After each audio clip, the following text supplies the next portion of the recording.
Electric and gas, the prices were sort of significantly increasing. Project Solar was one of the first reviews I looked at on the internet, and you sort of have concerns, or you don't know how it's going to work out or if it's going to work at all.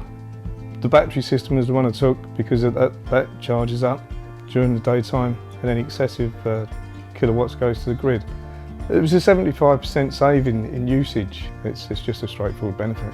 The process of financing, the payments, the sales team, everybody was really good, always contactable. The team come out, 3 lads, all very professional, cared about what I was doing, polite. That took the lads probably 4 or 5 hours. When they was done, everything was put away, cleaned up, gone.